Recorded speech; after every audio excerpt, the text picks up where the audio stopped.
Bismillahirrahmanirrahim. Assalamualaikum warahmatullahi wabarakatuh. Innal hamdalillah nahmaduhu wa nasta'inuhu wa nastaghfiruh wa na'udzu billahi ta'ala min shururi anfusina wa min sayyiati a'malina. Man yahdihillahu fala mudilla lahu wa man yudlil fala hadiya lahu. Asyhadu an la ilaha illallah wahdahu la syarika lahu wa asyhadu anna Muhammadan abduhu wa rasuluh.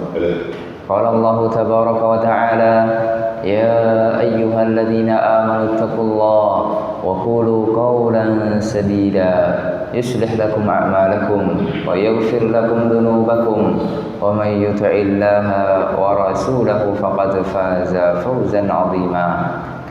Ma'asyiral muslimin rahimani wa rahimakumullah. Bersyukur kita kepada Allah tabaraka wa ta'ala atas limpahan nikmatnya kepada kita semuanya, sehingga kita bisa melaksanakan salat subuh berjamaah, melaksanakan perintah Allah subhanahu wa ta'ala. Dan kita akan melanjutkan pengajian kita, menyambung pengajian yang semalam masih pada pembahasan buku 10 pilar meraih ilmu. Bagaimana kita meraih sebuah ilmu yang bermanfaat, sudah kita sebutkan sebelumnya. Ada yang pertama apa? Senantiasa meminta tolong kepada Allah yang Azza wa Jalla. Kita tidak memiliki kekuatan apapun, kecerdasan, otot yang kuat, itu tidak cukup. Untuk meraih ilmu kita butuh bimbingan dari Allah, kita butuh pertolongan dari Allah. Kemudian yang kedua, apa yang kedua? An-niyah, ya, ikhlasun niyah, yaitu niat yang ikhlas karena Allah.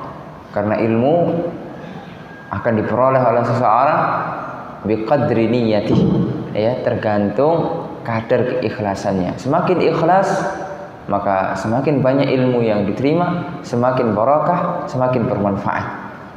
Kalau tidak ikhlas, maka ilmunya tidak bermanfaat, tidak barakah.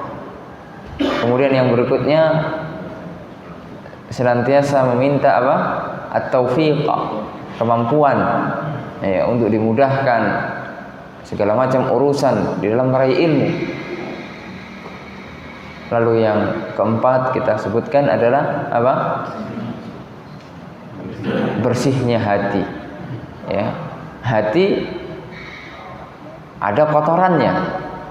Ibaratkan gelas, jika dimasuki pasir, kerikil, pokoknya kotoran-kotoran, bekas-bekas dedaunan, kemudian saya masukkan air, pasti airnya keruh, ya. Karena di dalam hati kita masih banyak kotoran. Kotoran-kotoran berupa syahwat, kotoran-kotoran berupa syubhat. Sebagaimana kita sudah memberikan kemarin gambaran tentang bagaimana bahayanya syubhat.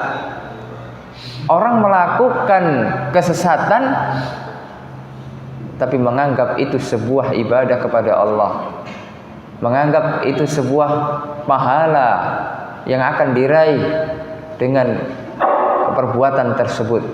Bagaimana orang-orang Syiah, Rafidah melakukan nikah mut'ah, kawin kontrak.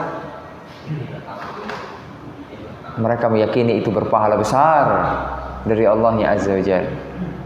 Mereka meyakini bahwasannya memukul-mukul badan mereka, kepala mereka dengan pisau, dengan alat-alat tajam di 10 Asyura, ya, di 10 Muharram, mereka berharap pahala dari Allah Azza wa Jalla. Padahal itu tidak ada asal usulnya di dalam Islam. Itulah syubhat. Bagaimana Khawarij, ya, meyakini bahwasannya pemerintahan kaum muslimin ini kafir, sehingga halal darahnya. Kemudian mereka melakukan bom bunuh diri. Mereka meyakini bahwasanya itu adalah jihad. pahala yang besar. Lihat bahayanya syubhat. Tak kalah bahaya lagi adalah syahwat. Bagaimana orang berlomba-lomba ingin mendapatkan kekuasaan, halal, haram, semuanya diterjang. Bagaimana orang berlomba-lomba hanya untuk memenuhi kebutuhan perutnya, rela melakukan pekerjaan-pekerjaan yang haram, yang dilarang oleh syariat, kemudian seraya berkata bahwasannya mencari yang haram saja susah, apalagi yang halal. Syahwat. Allahul musta'an. Oleh karena kita harus berusaha membersihkan hati-hati kita agar ilmu itu bisa masuk ke dalam hati kita.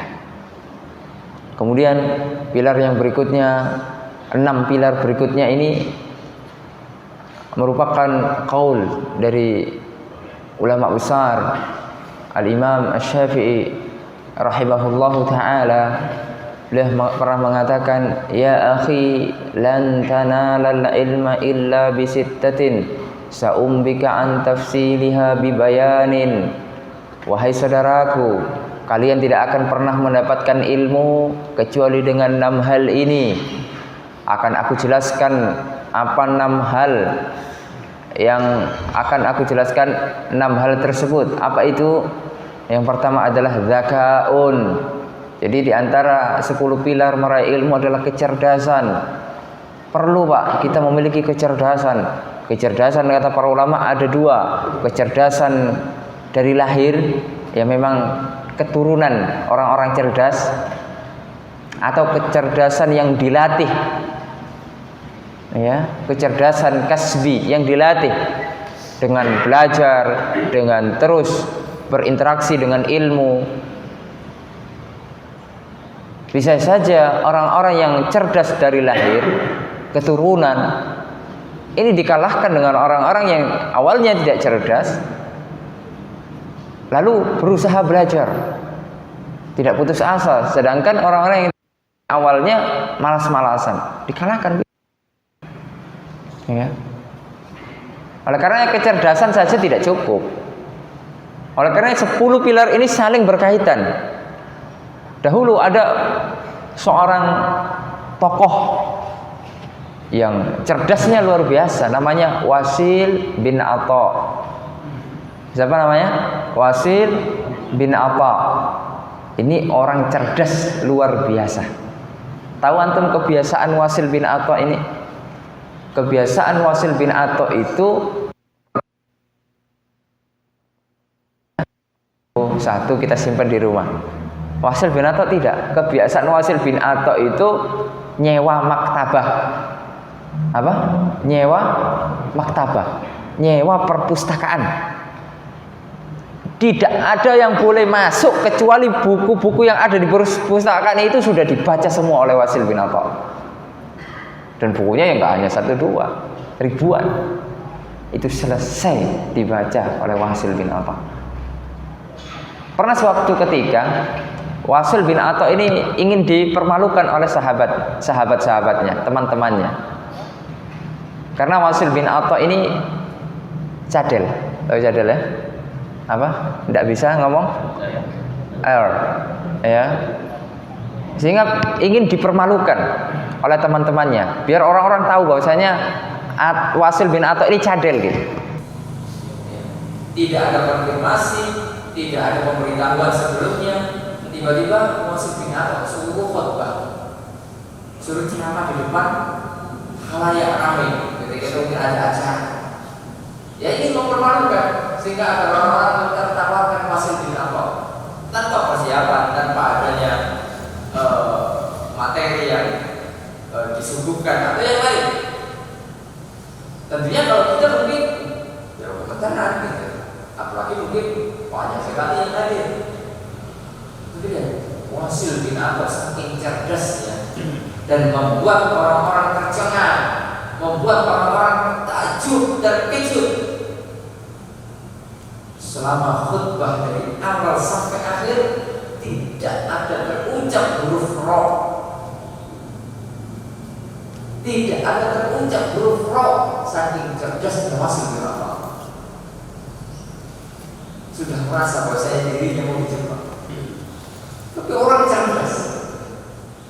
Jadi semua yang ada huruf ro tidak diucapkan. Coba seandainya saya kasih tugas, bapak-bapak tugas buat teks khutbah Jumat yang tidak ada huruf R-nya. Coba, kira-kira bisa langsung tanpa persiapan. Assalamualaikum warahmatullahi wabarakatuh. Tidak ada R-nya. Ya. Bismillahirrahmanirrahim. Tidak ada R-nya. Tidak ada R-nya. Seminggu belum tentu selesai. Ya. Sholawat serta salat tidak ada R-nya. Serta. Cuma cerdas. Akan tetapi kecerdasan saya tidak cukup, masih dengan atau sesat. Mu'tazilah. Mereka yang dikatakan oleh Syekhul Islam Ibnu Taimiyah rahimahullah taala tentang orang-orang yang cerdas seperti ini, utu zakatan wa lam yu'tu zakatan. Utu zakatan, mereka diberikan kecerdasan, wa lam yu'tu zakatan, akan mereka tidak diberikan kesucian hati, kebersihan hati sehingga mereka menyimpang. Banyak yang kita saksikan sekarang profesor, doktor menyebarkan kesesatan. Banyak. Ada yang mengatakan jil tidak wajib, ada yang mengatakan ini tadi profesor. Jangan itu, maksudnya kecerdasan saja untuk meraih ilmu tidak cukup, butuh kebersihan hati. Butuh hormat dari Allah. Kemudian dikisahkan maksudnya Wasif bin Allah matinya adalah tertimpa buku-buku. Ya kenapa wajib? Wajib. Subhanallah. Itu yang harus kita perhatikan. Bahwasanya cerdas saja tidak cukup. Tapi perlu kecerdasan. Ya. Zakau. Wahirsun. Hirsun, semangat, semangat yang memuara. Semangat juga harus dibarengi dengan kebersihan hati, dibarengi dengan minta tolong kepada Allah. Tidak bisa semangat saja. Betapa banyak orang semangat lebih banyak merusak daripada memperbaiki. Ini hati-hati. Harus semangat. Tapi semangat ini penting. Al-himmah al-aliyah, semangat yang tinggi. Para ulama dahulu saking semangatnya menuntut ilmu, mau mereka berjalan 1 bulan, 2 bulan, saking semangat jalan kaki. Kalau sekarang tidak ada mobil ya sekarang. Dahulu jalan kaki, panas, lapar, semua dirasakan. Nah itu tidak mungkin kalau kalian tidak semangat. Jadi meraih ilmu itu butuh semangat. Wahirsun, ihris ala ma yanfa'uka wasta'in billahi wa la ta'jis. Semangatlah apa-apa yang bermanfaat bagi kamu. Ya. Kemudian jangan lupa untuk senantiasa minta tolong kepada Allah dan jangan kalian bangga. Ya. Zaka'un wa hirsun wa ijtihadun, sungguh-sungguh semangat dan sungguh-sungguh ijtihad, sungguh-sungguh. Tidak bisa kita meraih ilmu dengan malas-malasan, dengan idealisme. Ilmu butuh keseriusan. Subhanallah, bagaimana orang-orang yang menghafal Al-Quran, tidak mungkin menghafal Al-Quran itu hanya dengan main-main. Tidak bisa.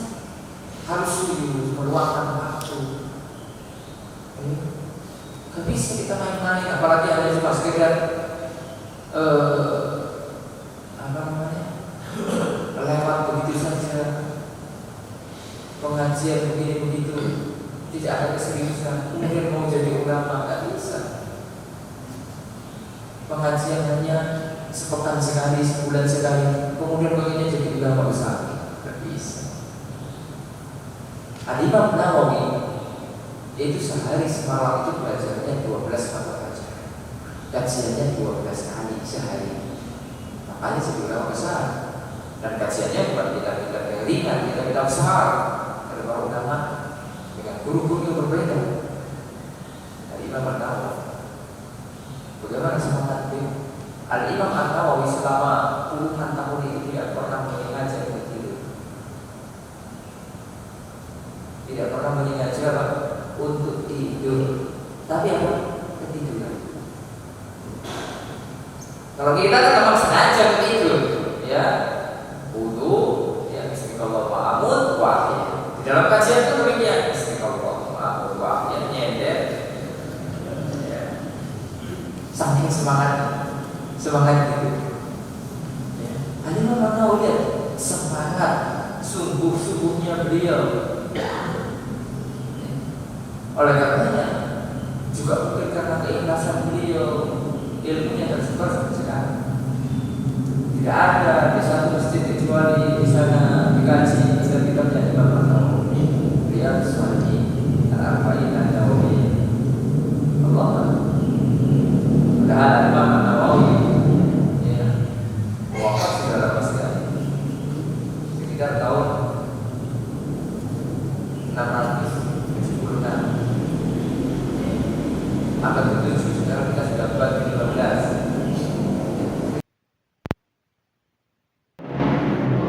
Subhanallah, ilmunya masih bermanfaat sampai sekarang.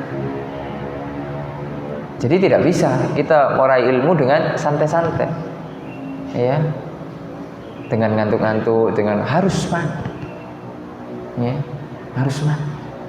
Para ulama itu di antara karomah yang mereka miliki adalah sedikit tidur, ya, sedikit apa? Tidur.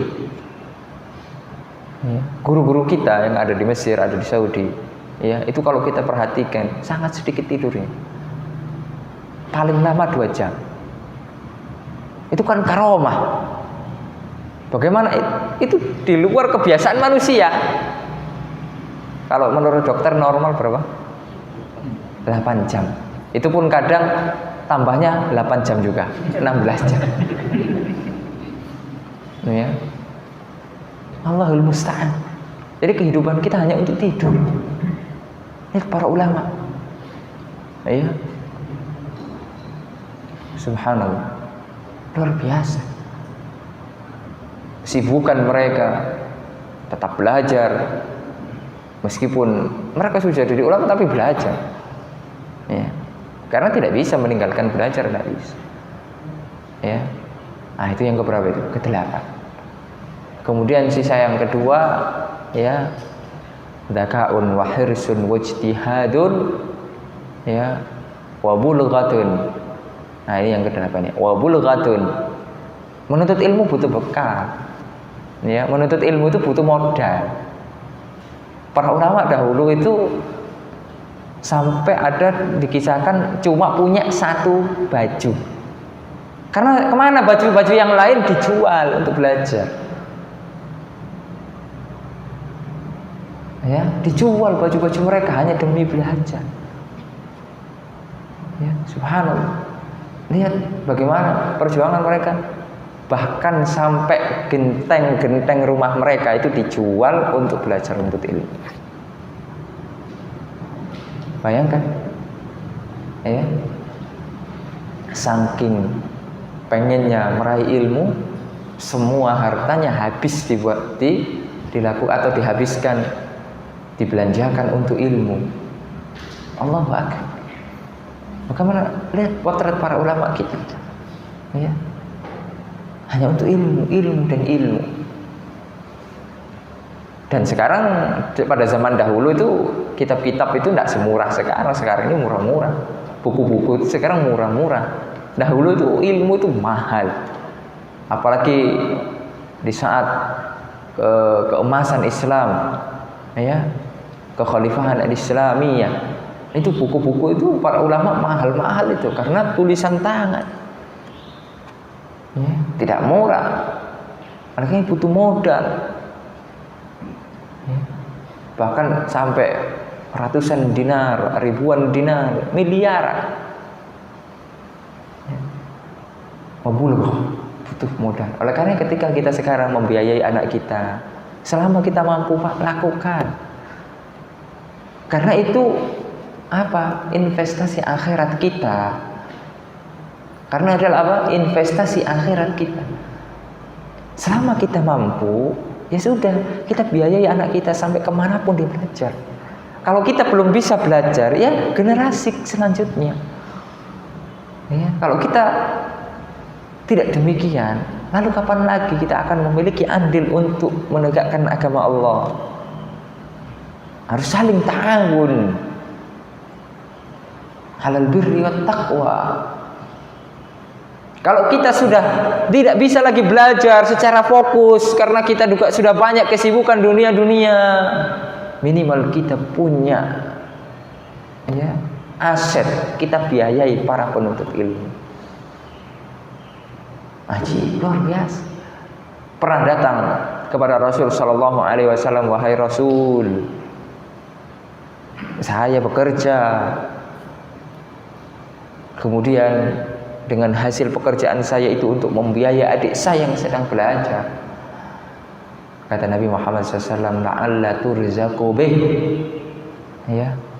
Dan ketahuilah bahwasannya rezeki yang engkau peroleh adalah sebab engkau menolong adikmu untuk belajar ilmu agama. Ya. Jadi di antara sebab rezeki kita ketika kita membantu para penuntut ilmu, membantu pondok-pondok pesantren yang di dalamnya dikaji Al-Qur'anul Karim, dikaji As-Sunnah di atas pemahaman manhaj salaful ummah dan bulughah Mekah. Ya. Lalu kemudian yang kesembilan, wa bulughatun wa irsyadu ustadzin wa tulu zamanin. Untuk meraih ilmu butuh guru. Irsyadu ustadz, ada ustadznya, harus ada pembimbingnya. Kenapa? Ya. Karena kalau kita baca buku sendiri rawan sesat. Apalagi tidak punya bekal. Ya, kita tidak tahu qawaid, kaidah-kaidah, bagaimana cara memahami nas-nas di dalam Al-Qur'an, dalam As-Sunnah. Harus berburu. Ya. Makanya dalam sebuah perkataan, barang siapa yang gurunya adalah kitabnya, maka kesalahannya akan lebih banyak daripada benarnya. Ya. Siapa gurunya adalah kitab saja, ya. Tidak pernah ada riwayat belajar ke Timur Tengah atau ke pondok-pondok pesantren yang ada di Indonesia. Tidak ada riwayat belajar. Tiba-tiba tobat, hijrah, tiba-tiba ngustad. Tidak ada riwayat belajarnya. Ini bahaya. Ya, sekarang kan banyak. Habis itu viral. Ya. Apalagi sekarang sarana-sarana kalau ingin tenar itu kan gampang aja. Bikin akun YouTube, kemudian pengajiannya yang agak nyeleneh sedikit, viral. Ya, diundang nanti kemana-mana, Ustadz viral. Masya Allah. Ya. Pernah saya baca di grup itu, kebetulan dulu saya pernah di perumahan itu gitu. Jadi ada posternya itu, silakan hadiri kajian Ustadz viral katanya. Jadi bukan ustadz yang berilmu, ustadz yang memiliki sanad atau apalah kelebihan-kelebihan yang din menurut agama Allah, akan tapi hanya dunia ustadz viral. Ini kan akhir zaman ini. Ya. Allahul musta'an. Harus dengan bimbingan tentunya. Ya. Guru juga harus diperhatikan. Kata Syekh Shalih Al-Utsaimin, kriteria guru itu minimal ada 2. Ya, minimal ada 2. Yang pertama adalah mufid, kemudian nasih. Mufid diantaranya adalah mumpuni, memiliki ilmu. Ya, karena sudah ada riwayat belajarnya. Ada persaksian, ada teman-temannya yang mengetahui, nah ini belajar, orang ini belajar, duduk di majelis ilmu, duduk di kajian para ulama. Dan dia juga memiliki kemampuan mengajar. Ya, mumpuni di dalam bidang itu. Ya. Karena memang ada para guru-guru kita, asatidz kita memiliki kelebihan di bidang masing-masing. Ada yang jurusannya akidah, ada yang jurusannya hadis, ada yang jurusannya syariah. Meskipun semuanya diketahui, tapi untuk mendetail secara terperinci itu ada bidangnya masing-masing. At-takhassus. Makanya ada fakultas hadis, ada fakultas. Karena untuk mempelajari secara detail, Anda pun untuk kulit-kulitnya mungkin tahu. Tapi untuk mendetail, ya tidak semua tahu. Ya. Misalnya tentang aliran sesat sedetail-detailnya. Ya. Itu yang tahu adalah orang-orang yang jurusan firaq wal adyan. Ya, jurusan perbandingan agama dan jurusan kesesatan. Ya. Kalau misalnya ingin mengetahui ini rawi dhaif atau ini rawi adil, maka merujuknya ke orang-orang yang memiliki pakar di bidang hadis. Jadi mumpuni. Begitu juga dengan benar nasih. Di antaranya adalah benar akidahnya, benar manhajnya, bagus akhlaknya. Ada orang yang sudah benar akhlak manhajnya, benar akidahnya, tapi tidak bagus akhlaknya, tidak bisa kita mengambil ilmu.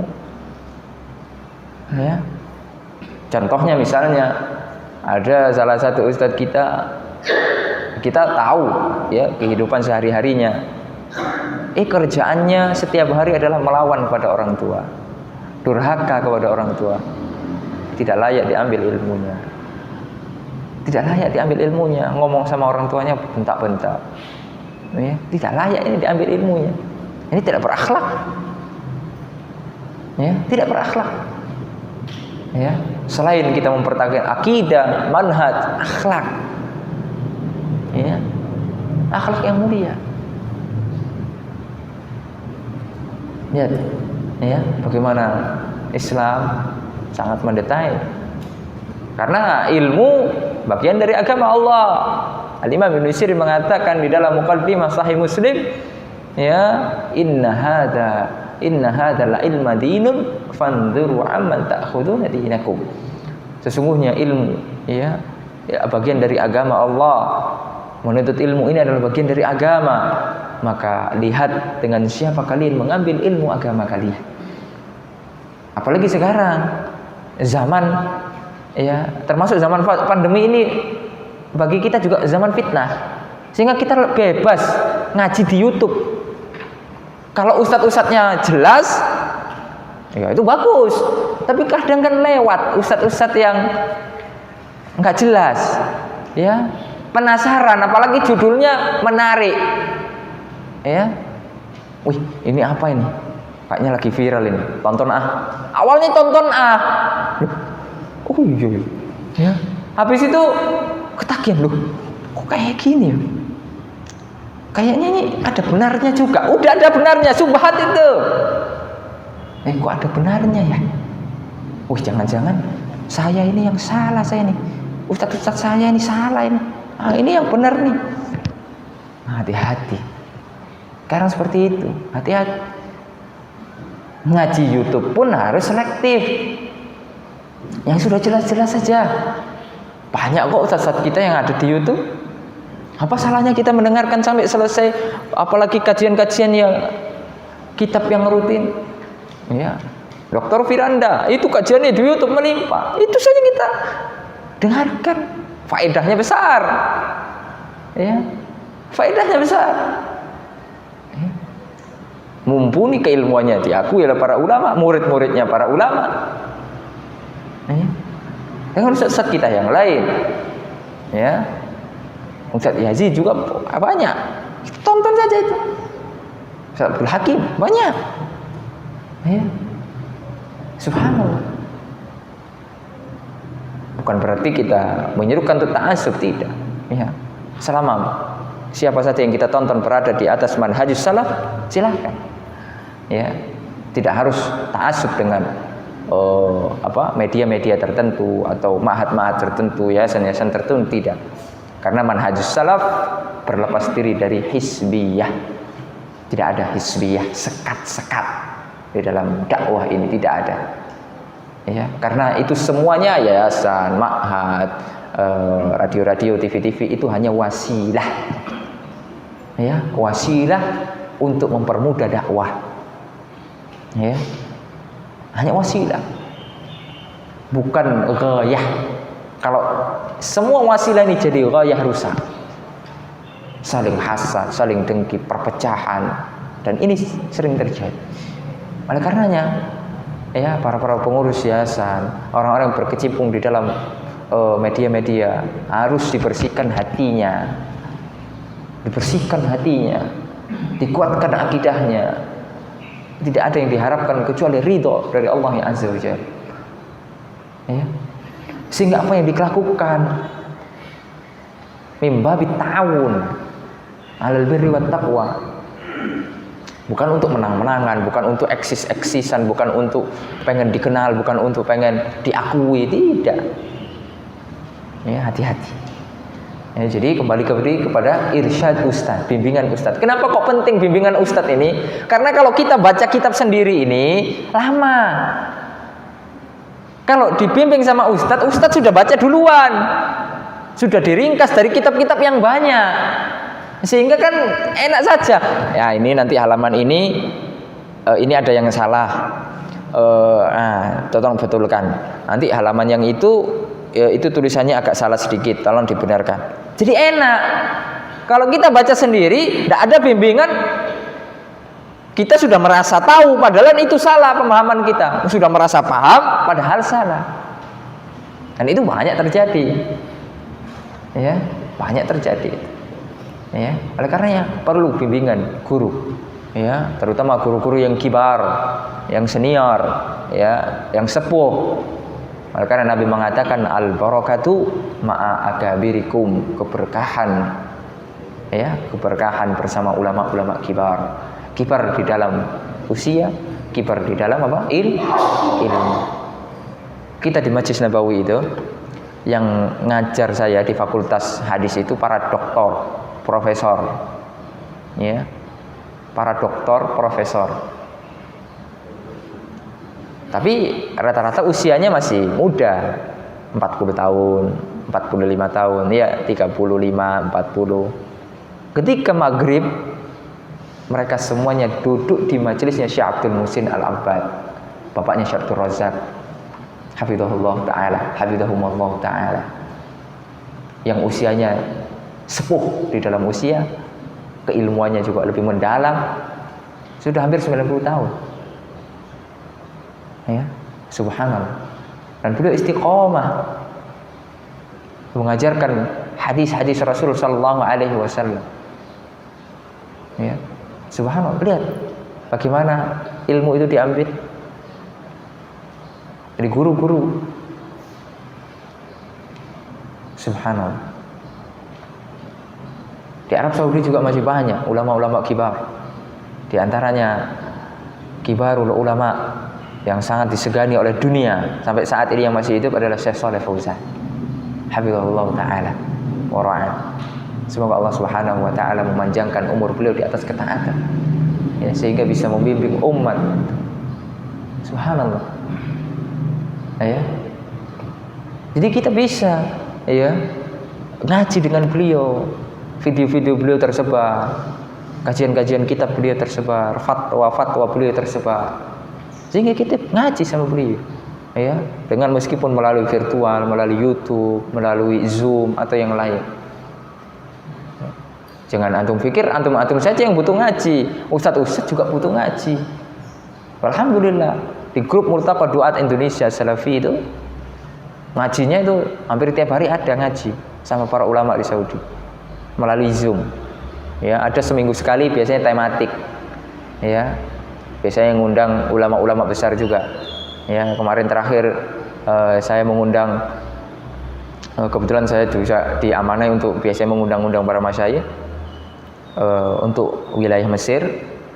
Saya kemarin mengundang Syekh Abdul Azim Badawi, ya, penulis kitab Al-Wajiz, Fikih Al-Wajiz, ya, kalau antum tahu, ya, yang sering dikaji di kajian-kajian. Sebelumnya juga diundang Syekh Utsman Al-Khamis, diundang juga Syekh Badr Al-Utaibi, ya, dan yang lain para ulama. Kita butuh belajar. Dan yang hadir ustadz-ustadz kita bukan sembarangan. Ada di dalam pengajian itu yang hadir dakatirah, para doktor, alumni Madinah hadir kajian, menyimak 1 jam 2 jam. Ya, kalau antum bukan doktor, bukan ustadz, ya, tidak mau hadir kajian, ya rugi. Ya rugi.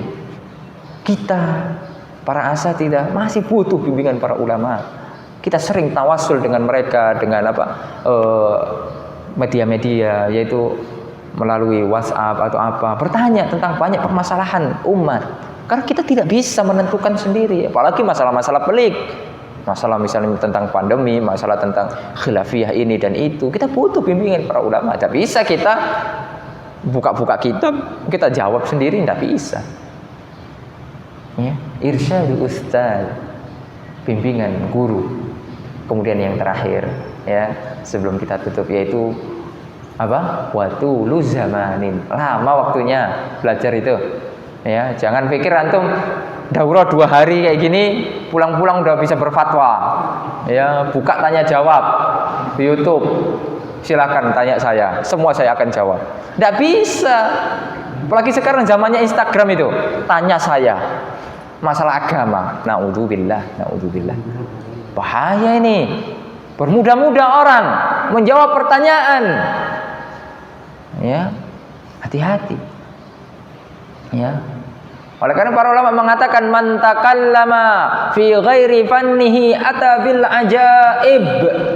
Barang siapa yang berbicara bukan pada bidangnya, pasti akan mendatangkan perkataan-perkataan yang nyeleneh. Antum ahlinya ahli listrik, tapi antum komentar tentang masalah kedokteran, marah nggak dokter? Marah. Antum biasanya yang di otak-atik itu ya obeng, ya tentang listrik, ya mati lampu, itu bidang antum. Antum kemudian ada orang sakit yang mau operasi, biar saya tangani, saya punya obeng. Nggak bisa, Pak. Ada bidangnya masing-masing. Nggak bisa. Ya. Kalau masalah agama, serahkan ke ustadz, bukan ke dokter. Kalau masalah sakit-sakit ya ke dokter. Ya. Kalau misalnya ada ustadz juga dokter, bagus. Seperti siapa? Al-Imam Ibnul Qayyim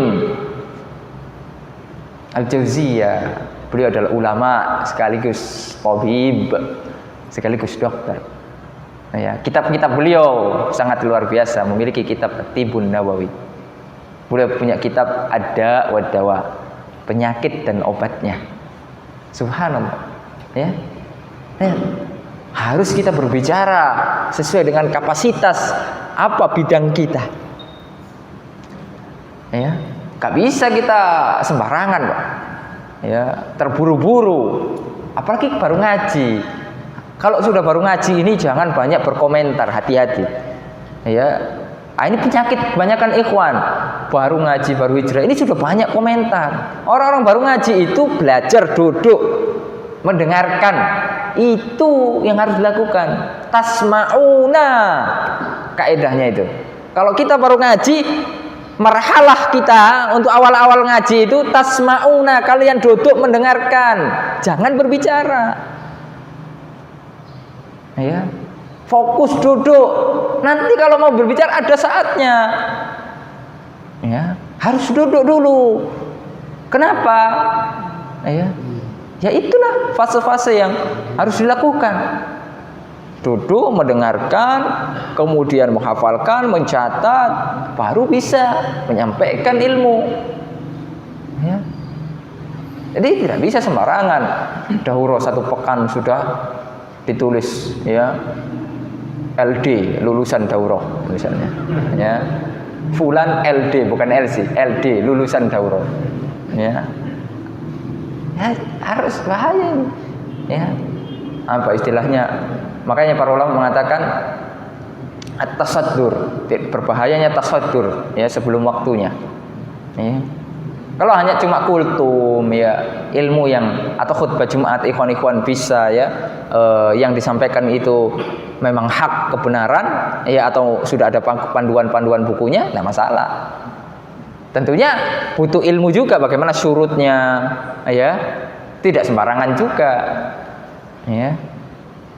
Jadi harus hati-hati. Lama waktunya kita belajar itu sampai mati ya, sampai mati Pak. Ada guru-guru kita kalau belajar formal ya ada batasannya ya, paling minimal kalau di Madinah itu 15 tahun ya. Guru-guru kita dulu belajarnya 15, ada yang 17 tahun ya, sampai doktor, dari S1 sampai doktor ya, 15 tahun, lama ya. Baru kemudian berfatwa, baru kemudian apa, menjawab pertanyaan. Nah sekarang kita belum ada belajar ya, kemudian kita apa, mengatakan sini pokoknya tanya apa saja sama saya ya, insya Allah saya bisa menjawabnya, pakai insya Allah lagi ya, seolah-olah bisa menjawab itu. Padahal apalagi permasalahan pelik ya, khilafiyah, permasalahan yang mana itu butuh keilmuan yang mendalam, kaedah ya. Oleh karenanya di dalam agama Islam ini bukan hanya sekedar bisa menjawab, tidak. Ada namanya fiqhud dakwah. Bagaimana kita memahami kondisi mad'u. Ya. Bagaimana kita lihat bagaimana Rasulullah SAW ketika dimintai wasiat, berbeda-beda antara satu orang dengan orang yang lain. Karena Rasulullah SAW tahu siapa yang didakwahi dia. Ada yang mengatakan datang kepada Rasul, ya Rasul ausini. Rasul tahu, oh orang ini biasanya marah-marah. Maka hadisnya la takdobka, jangan kamu suka marah-marah. Karena tahu Rasul ini orang suka marah-marah. Ya. Jadi harus tahu, paham kondisi. Ya. Nah, jadi butuh waktu yang lama. Tidak bisa sebentar-sebentar, Pak. Ya. Tapi kalau sebentar fokus bisa dia. Abu Hurairah itu mulazamah kepada Rasul SAW cuma 3 tahun. 3 tahun. Itu luar biasa, Pak. Kata Abu Hurairah, saya sampai disangka orang-orang gila karena menahan lapar sehingga kejam. Ya. Orang kalau sudah lapar itu apa istilahnya, ayan ya, kejam. Para sahabat yang lain menganggap bahwasanya Abu Hurairah ini gila. Tidak, saya tidak gila. Kenapa saya demikian? Karena saya lapar. Berhari-hari saya belum makan. Lihat bagaimana perjuangan beliau menuntut ilmu. Sabar, Pak. Kemudian setelah Rasulullah SAW wafat, Abu Hurairah menjadi ulama rujukan. Lihat bagaimana. Mungkin sekarang kita orang-orang yang belajar ini belum dijadikan rujukan karena masih banyak yang senior saat kita. Tapi kalau mereka semua kan akan mati juga. Ya, ya inilah yang junior-junior ini, kader-kader ini yang mereka akan menyampaikan agama Allah, penyambung lidahnya. Ya. Oleh karenanya subhanallah. Nah, ini kita harus sabar, tulu zaman, lama waktunya sampai kita diwafatkan oleh Allah Subhanahu wa taala. Ya, mungkin itu saja yang bisa disampaikan. Jadi 10 ini yang harus kita perhatikan agar kita bisa meraih sebuah ilmu. Ya, kita ulangi, kita simpulkan. Yang pertama adalah bagaimana kita minta tolong kepada Allah. Yang kedua kemudian apa? Niat yang benar, ya ikhlas karena Allah. Yang ketiga apa? Minta taufik, kemudahan dari Allah. Kemudian yang keempat, hatinya dibersihkan. Yang keenam, cerdas. Ya, harus cerdas. Yang keenam apa? Semangat. Kemudian yang ketujuh bersungguh-sungguh. Yang kedelapan apa? Modal. Punya modal. Ya, minimal modal nekat. Tidak punya duit, modal nekat. Ya, nggak apa-apa. Ustadz, saya pengen belajar. Ya, ada gak yang beasiswa? Cari yang beasiswa, cari yang gratis. Ya, kemana Ustadz? Pondok saya gratis. Ya. Jadi kemudian dibimbing Ustadz. Jangan baca-baca sendiri. Jangan hanya ngaji YouTube saja, ya, tanpa diimbangi dengan ngaji yang offline. Harus ada kajian rutin kita yang offline itu, ya. YouTube hanya tambahan-tambahan saja, ya. Kemudian apa lagi? Waktunya lama, ya, waktunya lama belajar itu. Ini tidak cepat, Pak, ya. Itu yang harus kita perhatikan sehingga ilmu kita matang, barokah, bermanfaat, membuahkan amal. Ya, semoga ini bermanfaat. Ya, tidak ada tanya jawab ya, insyaallah. Ya, barakallahu fikum. Semoga Allah Subhanahu wa taala mengampuni dosa-dosa kita. Semoga Allah Subhanahu wa taala memberikan kepada kita keberkahan waktu, keberkahan ilmu, ya, keberkahan segala macam harta kita, keluarga kita. Semoga Allah Subhanahu wa taala mengumpulkan kita kalau tidak di dunia di surga Allah Subhanahu wa taala. Sebagaimana Allah mengumpulkan kita di majelis yang mulia ini. Semoga Allah Subhanahu wa taala mengampuni dosa-dosa kita. Ya Allahumma inna nas'aluka ilman nafi'a wa rizqan thayyiba wa amalan mutaqabbala. Ya Allah, semoga Allah Subhanahu wa taala memberikan kita ilmu yang bermanfaat, ya, kemudian rezeki yang halal dan amalan yang diterima oleh Allah Subhanahu wa taala. Subhanakallahumma wa bihamdika asyhadu an la ilaha illa anta astaghfiruka wa atubu ilaik. Wassalamualaikum warahmatullahi wabarakatuh. Karena bertanya kan. Oh iya, enggak apa. Ini kan agak menyimpang daripada kajian tadi. Sebulan yang lalu kan orang tua saya yang kedua kan meninggal serentak kan. Terus kami di antara keluarga itu ada pertikaian kan. Terus di antara pertikaian itu ada yang disuruh mengadakan acara 40 hari. Terus antara kami dengan keluarga itu ada pertikaian. Terus di dalam pertikaian itu antara keluarga saya itu datanglah salah satu jamaah menenangkan kami. Jamaah dari mana itu? Jamaah luar. Salah satu jemaah luar. Terus antara anak dengan dia beradu argumen gitu kan. Jadi karena anak tidak punya ilmu, terus anak diam. Belum paham tentang itu kan. Terus dia mengatakan bahwa kalau kita mendoakan dengan secara sama-sama maka dijawab oleh Allah, dan setelah itu dia mengatakan bahwa kita itu diikat dengan kalimat tauhid, kalimat la ilaha illallah, maka doa kita itu dijawab oleh Allah dengan mengadakan acara seperti itu. Jadi gimana menurut? Nah, itu syubhat itu. Ya, itu syubhat itu. Kan tadi itu. Jadi kebatilan dianggap apa? Berpahala. Itu syubhat itu. Ya, seperti acara-acara seperti itu. Tidak bisa, tidak ada. Ya. Kaidah kita jelas. Laukana khairan, ya, la sabaquna ilai. Kalau seandainya acara-acara itu baik, tentunya siapa yang akan pertama mengerjakan?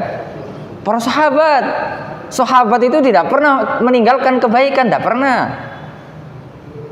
Terus kemudian tidak ada kita temui para sahabat itu 40 hari, ya, kemudian 100 hari, berapa lagi?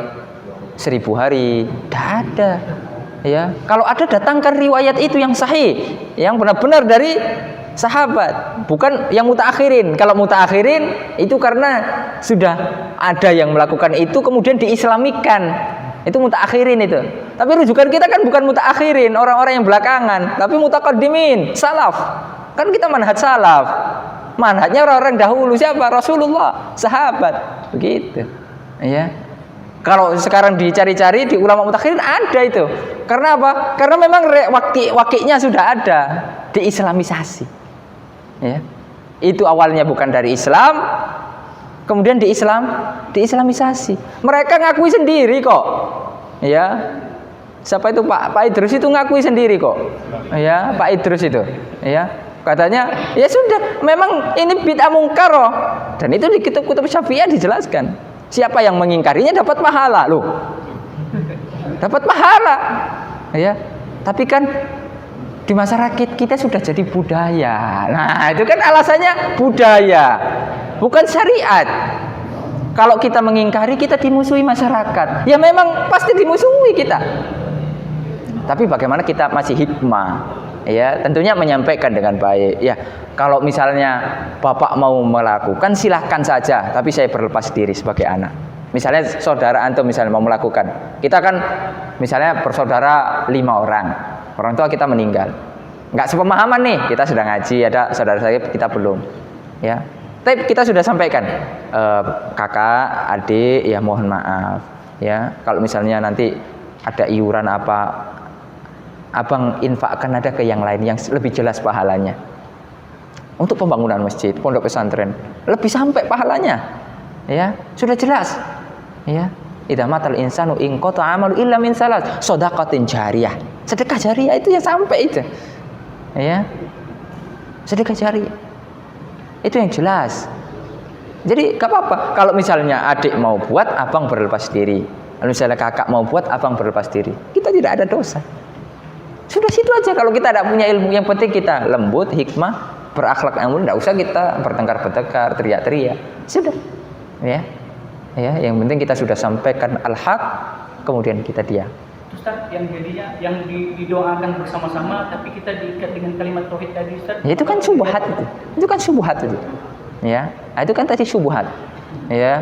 Jadi cok gali cok. Apa itu ya? Apa cok gali cok? Digali-gali cocok. Ya, digali-gali cocok.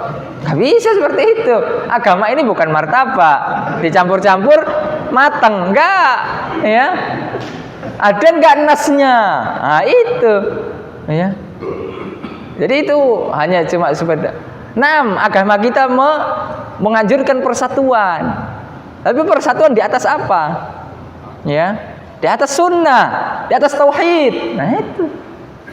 Nah itu yang harus kita perhatikan. Jadi bukan diikat kemudian lebih diijabat, tidak. Ya. Nah, jadi itu yang harus perhatikan. Jadi kalau ada seperti itu kemudian debat-debat, hindari saja. Ya, hindari saja. Bukan berarti kita itu terkadang harus mengalah. Bukan untuk kalah tapi untuk menang.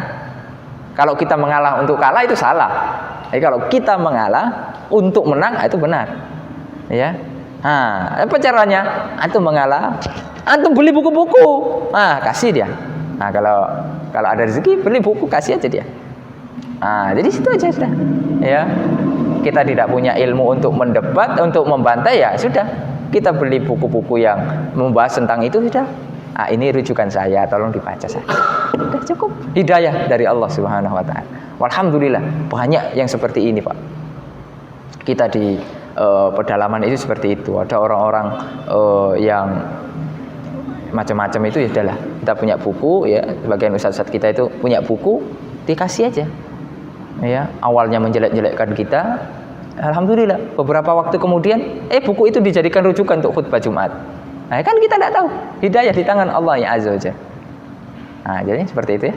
Nah, wallahu taala alam. Semoga Allah SWT memberikan taufik kepada kita ya. Assalamualaikum warahmatullahi wabarakatuh.